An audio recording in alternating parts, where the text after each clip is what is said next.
que durante la época de Franco esta actividad no estaba bien vista para las mujeres.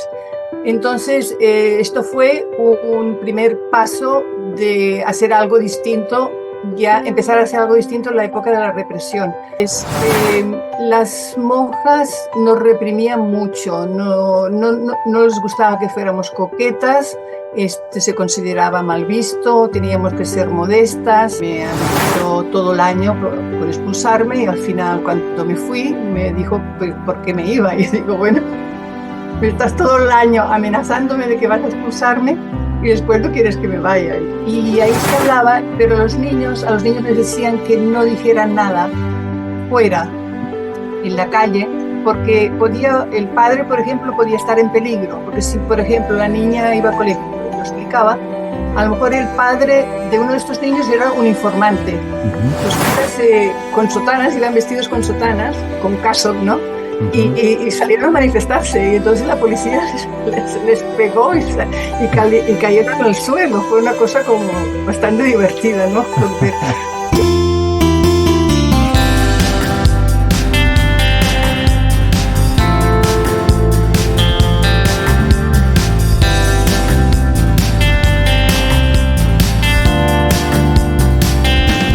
La Guerra Civil Española fue una guerra muy dura para mucha gente en España, y incluso después de la guerra, que se llama la posguerra, fue un periodo muy difícil para muchos de los españoles y españolas.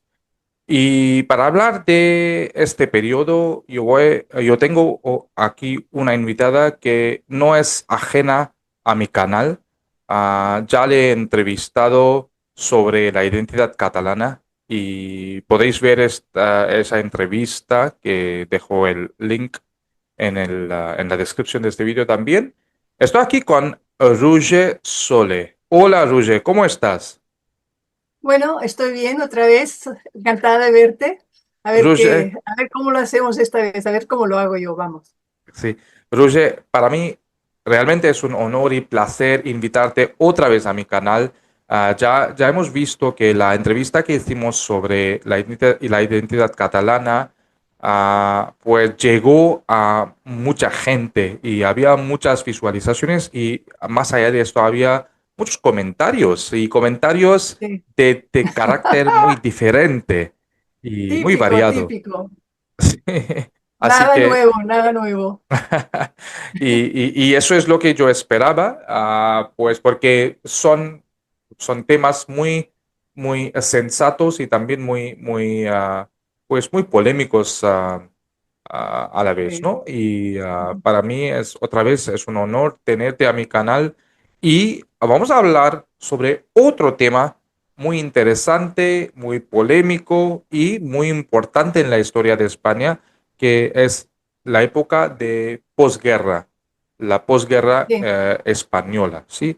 Así que Roger, pues Roger es una amiga mía, es de catalán, es de Barcelona, pero vive en Inglaterra, y también tiene su propio negocio, si no me equivoco, ¿no, Roger? Sí, sí, de ropa. De ropa, sí, Fashion. sí, Y, de no, y moda, sobre todo bordados, bordados. Ahora me dedico más a enseñar bordados, sí, a que es lo enseñar que me gusta. bordados. Sí, Qué bien, qué bien. Y Roger también ha visitado la India muchas veces, sí, así que ella ama a India mucho, mucho, mucho, y mucho. es el objetivo de este canal de conocer gente de España o de América Latina y acercarse a las culturas diferentes, ¿no? Pues esta entrevista va a ser muy interesante, no solo para los académicos que estén interesados en este periodo de la historia de España, sino también para gente común, ¿no? Para gente a la que le gusta leer simplemente por placer o por curiosidad sobre la historia de España. Y espero que esta entrevista les vaya a ser muy útil. Así que, pues, Roger, vamos a empezar la entrevista. Pues, sobre todo, Roger, ¿qué tal? ¿Cómo te va en Inglaterra? Bueno, estoy bien. Ahora el tiempo está mejorando, estamos en la primavera, es preciosa la primavera. Entonces, bueno, aquí estamos muy pendientes del tiempo, Ujú. porque influye mucho en el estado de ánimo. Y bueno, pues estuve de vacaciones en Barcelona 2 semanas, estuve muy bien, tuve muchas vivencias, me encontré con amigos, con gente nueva, con experiencias muy interesantes. Entonces, bueno, ahora estoy recuperándome lo que le llaman el jet lag, ¿no? De las vacaciones, pero bueno, Mm, es la vida, ¿no? es la vida, sí. Bueno, Roger, entrando en el tema y sin más preámbulos, mi primera pregunta para ti es, ¿cómo era tu vida cotidiana durante el régimen de Francisco Franco? Bueno, para empezar, esto después lo diré en otra pregunta.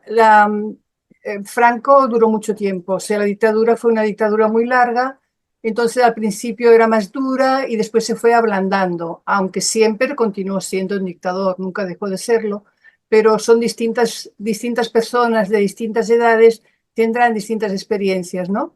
Pero bueno, la mía fue, de mi infancia, fueron dos vidas un poco, la de verano y la de invierno, porque nosotros en aquella época teníamos unas vacaciones de verano muy largas, duraban más de 3 meses.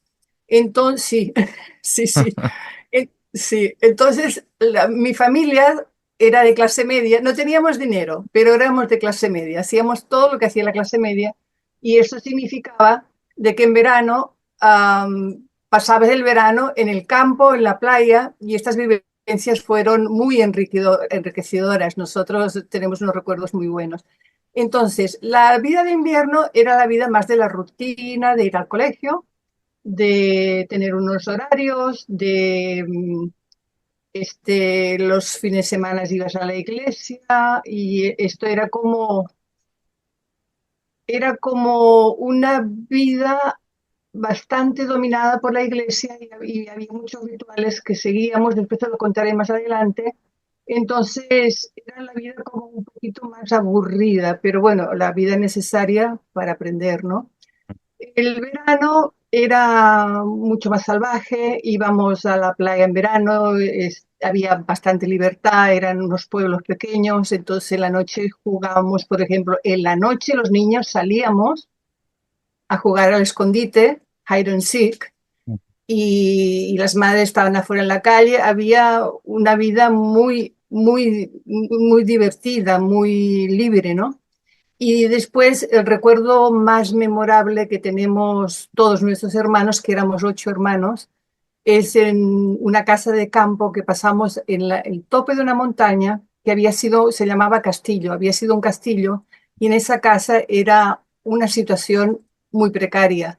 Nosotros no teníamos agua, teníamos que sacarla del pozo, no teníamos electricidad, jugábamos mucho con la naturaleza, jugábamos con barro, en la noche cantábamos, mirábamos las estrellas. Era una vida muy atada a la naturaleza. Entonces esto nos enriqueció muchísimo. Entonces, claro, yo no pude decir mi infancia fue traumática. Sí, los recuerdos de la religión eran como pesados, pero de momento lo que se diría la infancia, yo podría decir que fue una infancia feliz. Bueno, sí. Y Bu- aunque has dicho que tú tuviste una infancia bastante feliz, pero seguro que habrán sido algunas dificultades, ¿no? Que enfrentabas como mujer en aquella época. Bueno, esto ya es otra, sí, sí. Bueno, para empezar ya cuando empiezas ya a querer algo más, cuando ya haces el paso de que quieres hacer algo afuera de la familia, ¿no? Cuando ya empiezas la edad de la adolescencia. Entonces yo, por ejemplo, me gustaba mucho el deporte y una hermana mía me dijo que por qué no hacía atletismo, ¿no? El atletismo era un deporte que para las mujeres en la época de Franco había estado pues en el estado letárgico, no existía. Entonces, en el club donde yo estaba afiliada, que era el Club Natación Barcelona, éramos la primera generación de atletas femeninas. Y yo pensaba que éramos las primeras siempre. Resulta que en la República ya había habido, o sea que durante la época de Franco esta actividad no estaba bien vista para las mujeres. Entonces, esto fue un primer paso de hacer algo distinto, ya empezar a hacer algo distinto en la época de la represión. Era desagradable, teníamos que luchar porque los entrenadores, aunque eran jóvenes, no nos hacían caso a las muchachas, decían que íbamos ahí a buscar novio y esto que nos levantábamos a las 6 de la mañana, o sea, no era broma, lo decíamos en serio, pero ya siempre noté que las mujeres para hacer algo teníamos que luchar más que los hombres, ¿no? Teníamos que demostrar que lo que queríamos iba en serio. Y esto yo creo que fue parte de la sociedad de aquella época, ¿no? Que la mujer se consideraba un ciudadano de segunda. Mm. Después, a la otra cosa que me pasaba, que me había pasado era que había en la calle, yo había recibido agresiones sexuales de muchachos jóvenes. Ujú. Pero no es porque yo salía bastante tarde de noche, salía, en mi familia nos daban esa libertad de salir en la noche, pero no era en la noche, sino que cerca de mi casa un grupo de muchachos jóvenes te atacaban y yo tuve que defenderme dando golpes y me había pasado varias veces. Había una represión sexual tan grande en los muchachos que bueno, esta era la forma que querían, ellos como se sentían como con derecho a agredir a una muchacha, ¿no? Y esto estaba mucho reflejado en la época, por lo menos en mi experiencia fue esta. Bueno, interesante. Y mi siguiente pregunta para ti, Roger, es sobre la educación y la enseñanza. Sí. ¿Cómo eran la educación y la enseñanza para las niñas y jóvenes? Bueno, generación de mi madre eran, estoy hablando siempre de la clase media, la generación de mi madre eran amas de casa y entonces nos enseñaban, nos educaban para ser amas de casa, pero ya en mi generación ya no tanto. Lo que se esperaba era que a lo mejor fuera secretaria eh, y, espera un momento. Sí. Bueno, sí, estaba segregada en sexos, o sea, había colegios de niñas y colegios de niños. Nosotros, esto estoy hablando de los colegios religiosos, pero yo creo que la enseñanza religiosa en España era quizás el 80% de la educación, ¿no? Entonces esto era la norma. Yo no conocía, por ejemplo, colegios mixtos. Sé que habían algunos, porque el Liceo Francés, por ejemplo, creo que era mixto, pero todos los colegios que habían alrededor mío eran o de niños o de niñas.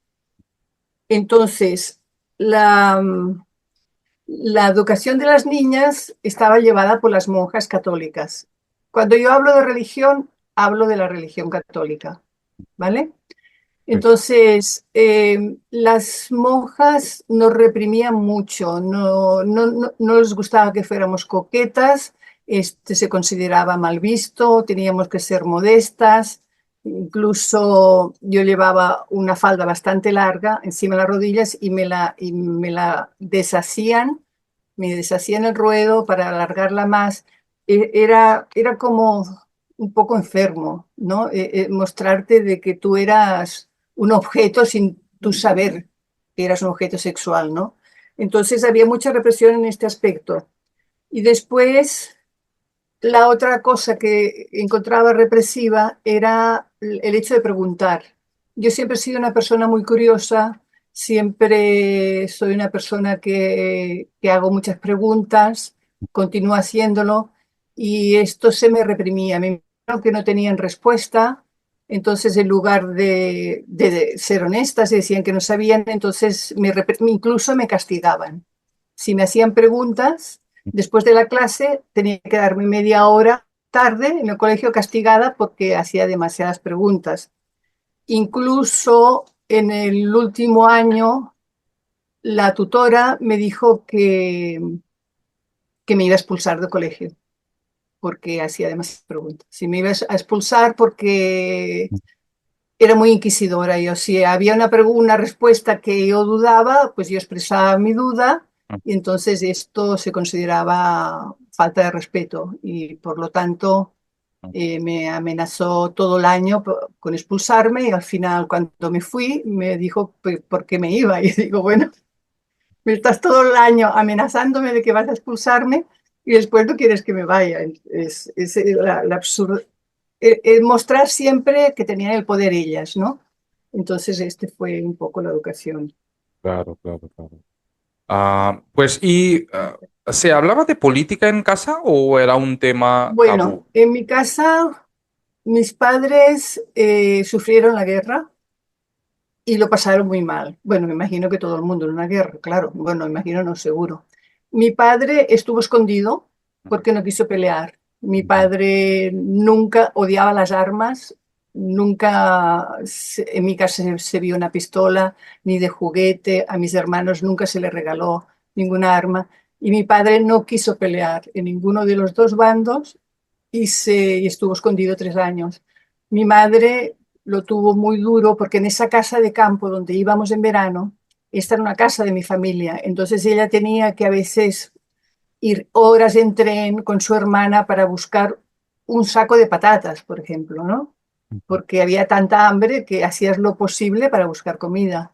Entonces ellos sufrieron tanto la guerra que cuando ya mis hermanos empezaron a traer ideas políticas distintas, ideas, por ejemplo, de izquierdas, entonces mis padres no querían que habláramos. Era una discusión que terminaba mal, incluso terminaba levantándose de la mesa, porque aparte de la trama de la guerra, mis padres sufrieron el trauma de que unos anarquistas mataron a su mentor religioso, que era un cura, que era su director espiritual y su mentor.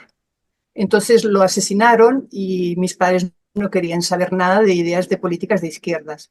Ellos preferían la situación status quo como estaba con tal de que hubiera paz. Esto era lo más importante para ellos. Ahora, había otros casos más liberales, el caso de una amiga mía, que se hablaba, eran casas más liberales donde se hablaba de todo. Había gente de un bando, de otro, pero había discusión. Y era gente que le gustaba mucho hablar de ideas. Y ahí se hablaba, pero a los niños les decían que no dijeran nada fuera, en la calle, porque podía, el padre, por ejemplo, podía estar en peligro, porque si, por ejemplo, la niña iba a colegio y lo explicaba, a lo mejor el padre de uno de estos niños era un informante, un delator. Entonces el padre de mi amiga podía ir a la prisión por haber expresado opiniones distintas a la dictadura, por ejemplo, ¿no? Entonces este era el tipo de control con el que se vivía, ¿no? Qué fuerte. Pues, Roger, mi siguiente pregunta es sobre, pues, ¿qué tipo de control ejercía ah, pues, Tito? Muy bien, pues, y es muy interesante lo que dices tú, Roger, y mi siguiente pregunta es, ¿qué tipo de control ejercía el gobierno sobre la vida privada de las personas? Sí, me lo he anotado para a ver si me olvidó, no me olvidó. Habían mucho informante. Esto lo pasa en todas las dictaduras, ¿no? Y, por ejemplo, en las fábricas, en las oficinas, en los institutos. Yo estudié ya después de irme del colegio, estudiaba en el instituto en la noche y en el instituto ya había gente de distintas edades. Había gente mayor que estudiaba en la noche, gente más joven, etcétera. Y había de repente alguien que decía, pero esta persona, ¿qué hace ahí? No se mezclaba con nosotros, no hacía comentarios, estaba ahí como un mueble, no participaba en las clases y estos eran los típicos informantes de que estaban porque tenían que estar, pero no estaban vigilando. Y de verdad que lo hacía bastante mal porque se notaba mucho. Y de esto también lo hacían en las universidades. Después también había una cosa curiosa que era la conserje. Y yo viví en un edificio ya de mayor, en un edificio donde la conserje siempre estaba en la entrada de la portería del edificio y siempre controlaba quién entraba y quién salía. Eso Ujú. también eran informantes, incluso los taxistas tenías que ir con cuidado si hablabas con ellos, ese tipo de cosas. Entonces, sí, había control, había bastante control. Y después también había una ley que no había libertad de reunión. Si tú tenías que reunirte más de 8 personas, tenías que pedir permiso. Por ejemplo, esto era imposible. En mi familia éramos 10.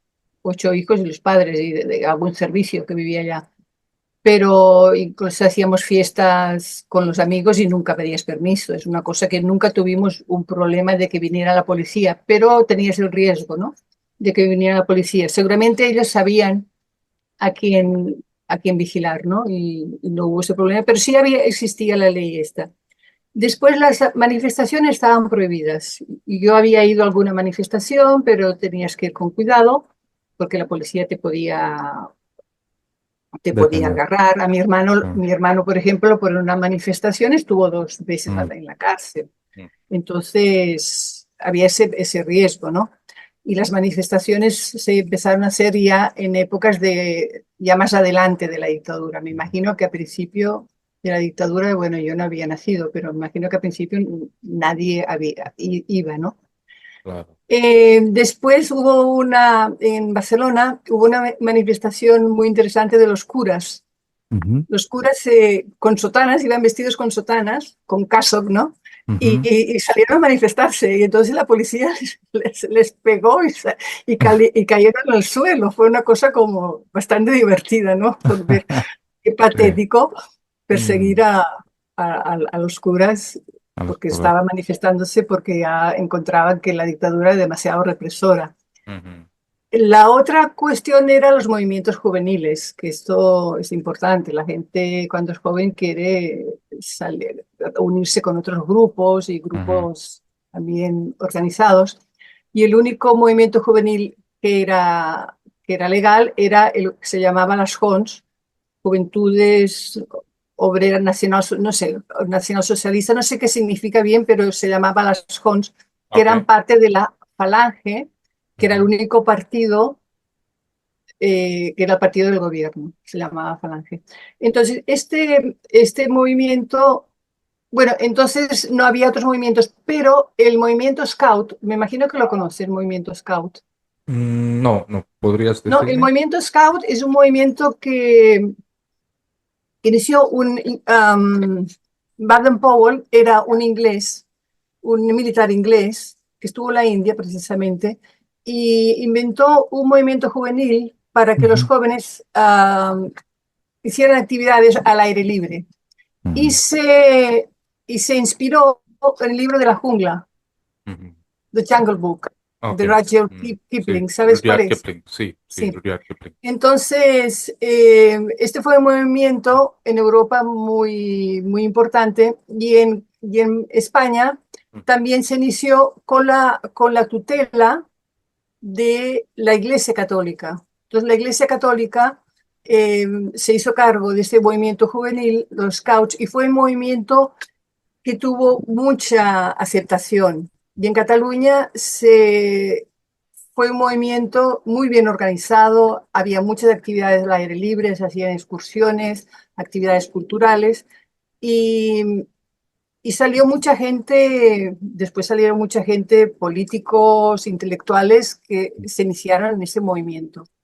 Y por lo menos hubo esa posibilidad, ¿no?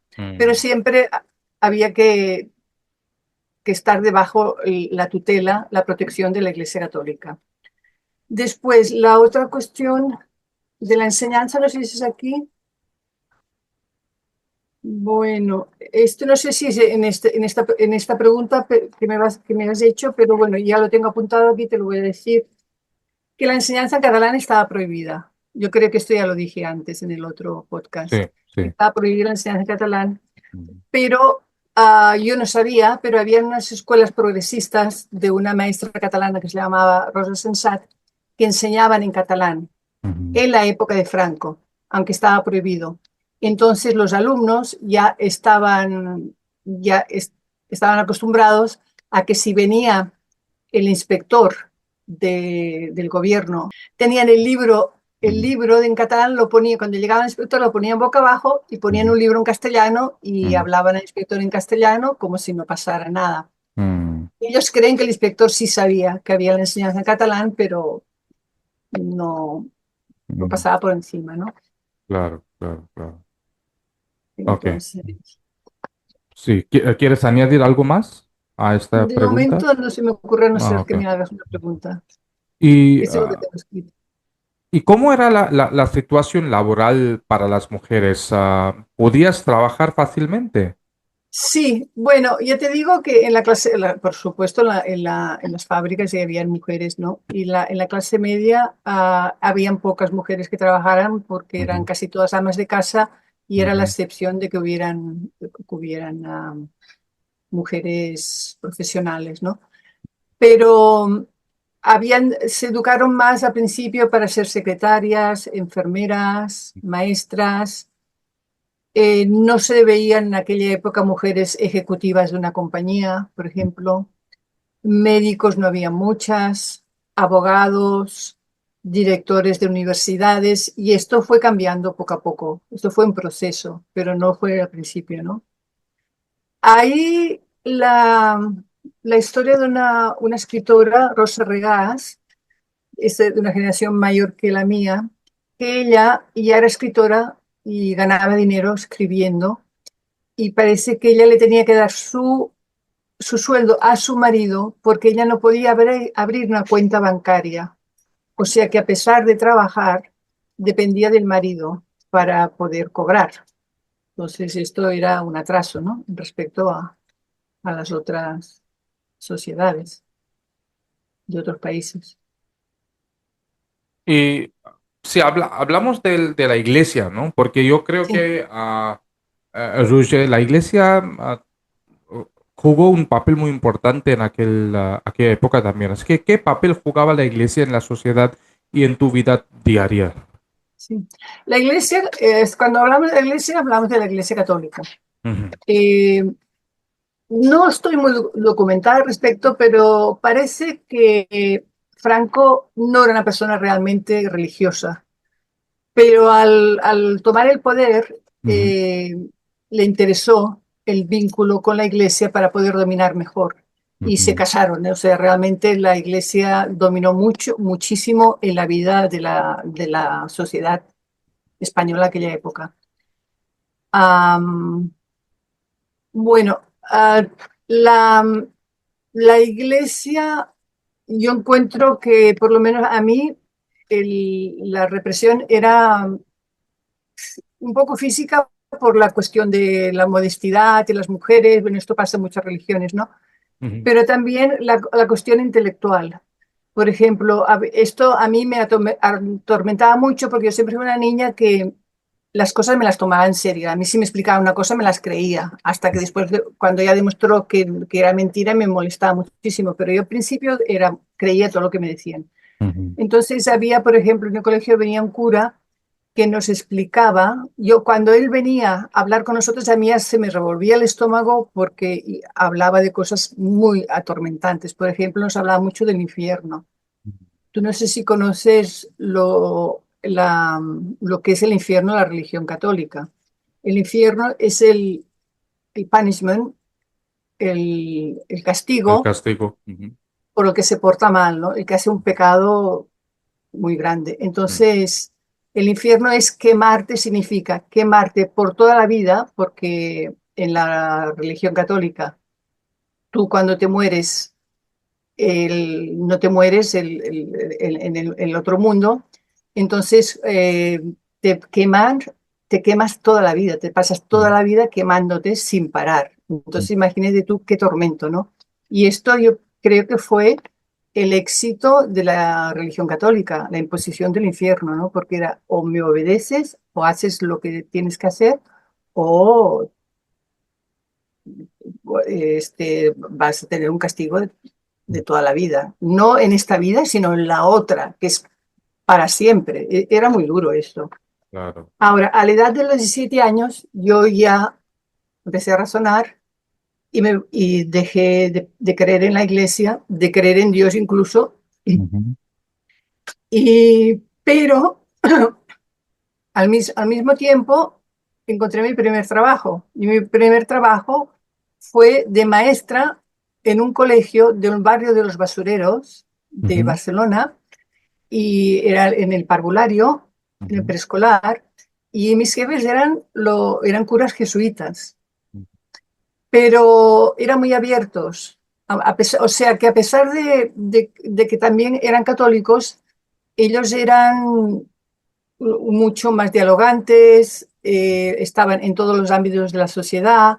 Por ejemplo, había uno que trabajaba hasta de basurero. Entonces yo me llevaba muy bien con ellos y ellos sabían que yo era atea y no hubo ningún problema para que yo tuviera ese trabajo. Mm. Ahora, la cuestión de la iglesia en la sociedad era no solo en ir a la misa, sino que también había mucho, digamos, show. Habían las procesiones, los parades, por ejemplo, en Semana Santa, después en Navidad, Corpus Christi, Reyes. O sea, la Iglesia Católica supo hacer como una especie de teatro un, que, que atraía a la sociedad. En este aspecto, supieron cómo manejarlo bien, ¿no? No era solamente un sitio para rezar y punto, sino que incluso estaba en la calle, ¿no? Porque hacían actividades fuera de la calle. Entonces, es un poco eso. Sí, sí.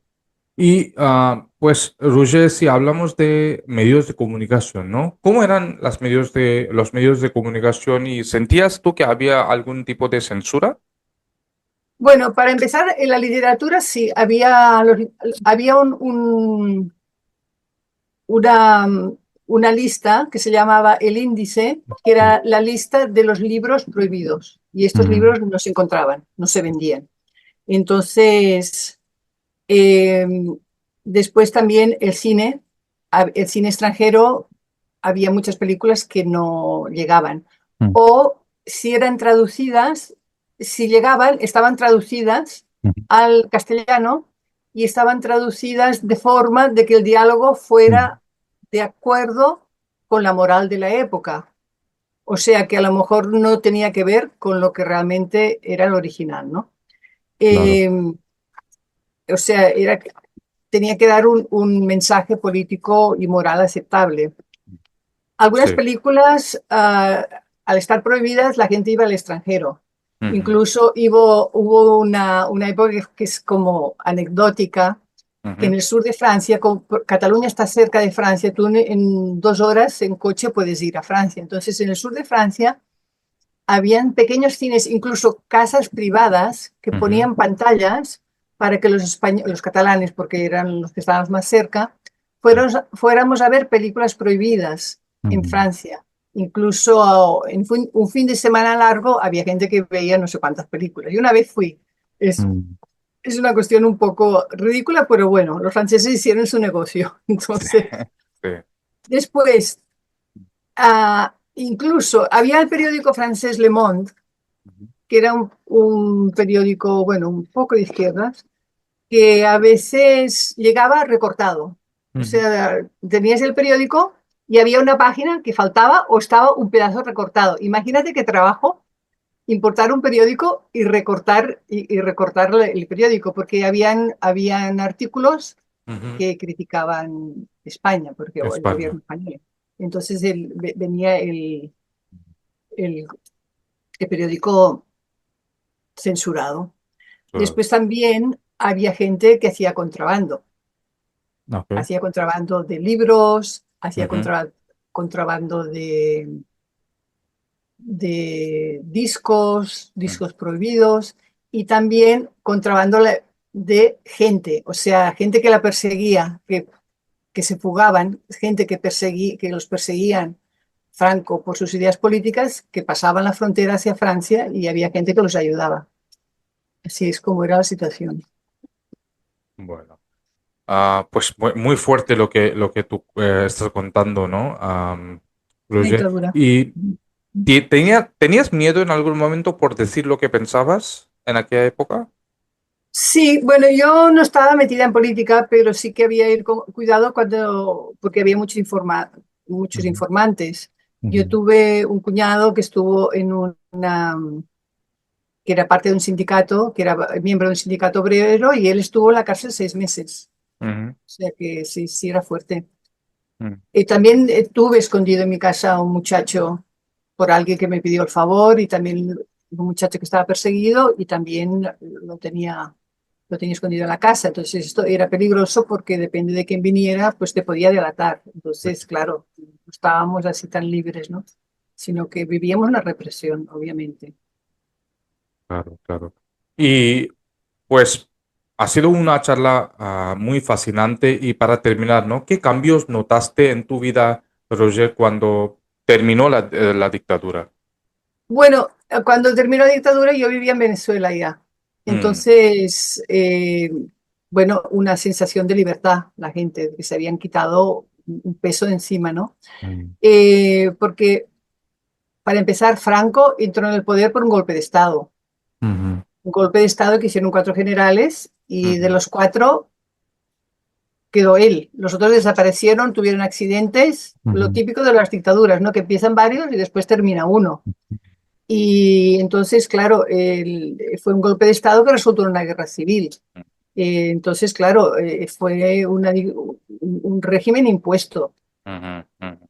Después hay que reconocer, hay que pensar que España, Franco, cuando ya estuvo en el poder, se mataron a 100.000 personas o más.